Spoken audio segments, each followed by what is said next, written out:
Frequentemente eu recebo perguntas voltadas para o jejum intermitente e como associar ele com o nosso treino, com o nosso exercício físico. Mas eu não consigo explicar isso para vocês de uma forma que aborde todas as variáveis que compõem todas as pessoas que me assistem. Então eu prefiro explicar toda a questão hormonal que ocorre antes, para vocês entenderem o que é possível você fazer e como você consegue montar a sua própria rotina de exercícios aplicando o jejum intermitente.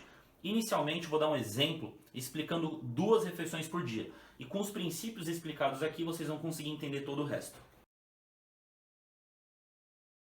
Essa história começa às 6 da manhã, no momento em que você acorda. Às 6 da manhã você tem um pico de testosterona, você vai começar a aumentar o seu cortisol, no mesmo momento a testosterona começa a baixar e o GH ele começa a subir por causa que os níveis de insulina estão baixos. Resumindo isso para vocês, antes de você dormir, a melatonina começa a subir por volta de umas 9h30, algumas pessoas 8 horas, principalmente crianças, e alguns adultos, ou até mesmo da terceira idade, a melatonina começa a ser liberada até as 22 horas. A melatonina é precursora da testosterona e do GH. E aqui você vê que, na medida que a melatonina sobe e você entra em um sono profundo, cerca de 1 hora da manhã, 2 horas da manhã ou até mesmo meia-noite, a testosterona começa a subir e o GH também. Tanto o GH quanto a testosterona sofrem ondulações durante o seu sono. Sempre que a insulina está elevada, o GH cai. Quando você tem baixa insulina, libera-se um hormônio chamado glucagon, que é precursor do GH. Então, para vocês entenderem essa linha do tempo, aqui a gente vai estar fazendo a primeira refeição às 10 horas da manhã. No momento que eu faço a primeira refeição, a insulina começa a subir. Isso acontece com qualquer alimento que você coma. Você comeu, a insulina vai aumentar. Muitas pessoas se preocupam, mas e o índice glicêmico disso ou daquilo? O que eu faço para não liberar insulina quando eu como? Você precisa liberar insulina quando você come. Se a gente desenhar aqui uma célula, aqui está uma célula muscular, por exemplo. A insulina é como se fosse uma chave que abrisse o espaço para todos os aminoácidos entrarem.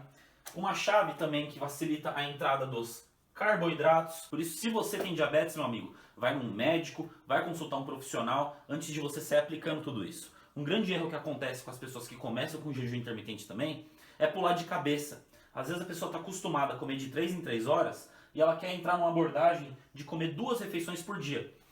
Não existe nenhuma regra que consiga determinar se isso funciona para você ou não.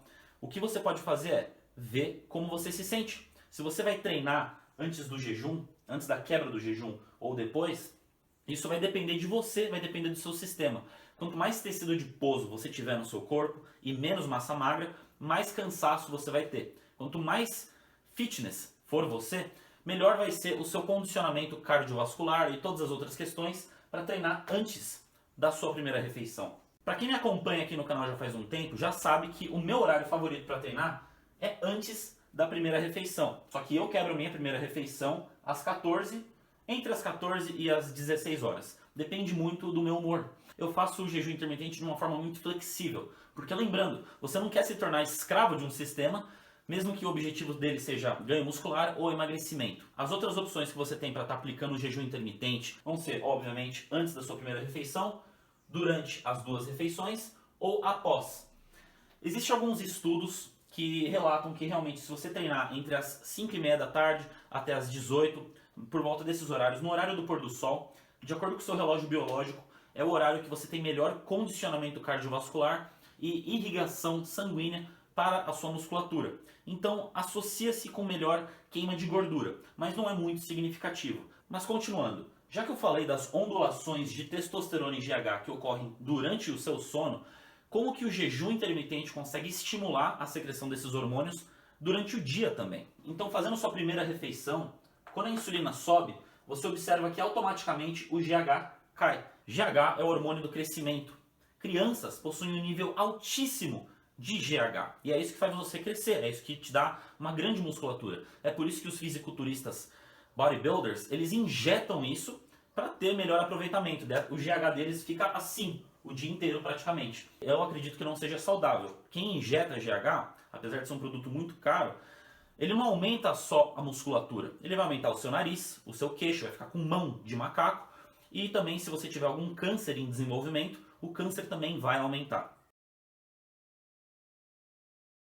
Cardio versus musculação.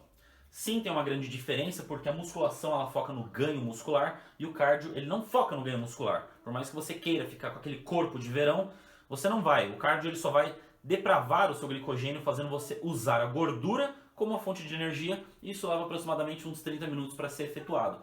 Eu não recomendaria você aplicar o cardio nesse período do dia. Por quê?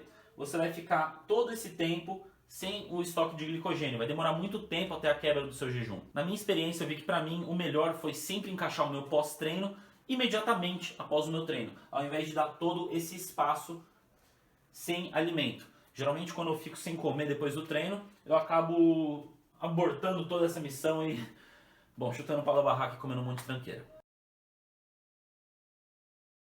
Caso você não tenha entendido nada até aqui, por algum milagre de Deus você ainda está assistindo, eu vou simplificar um pouquinho mais para vocês, dando exemplo com 3 refeições diárias. Você pode treinar aqui, aqui, aqui ou aqui, correto? Você não vai treinar enquanto você dorme, isso não existe. Se você escolher treinar antes da quebra do seu jejum, dependendo de como tiver sua composição corporal, se você tiver muita gordura e pouca massa magra, é possível que você sinta cansaço sim.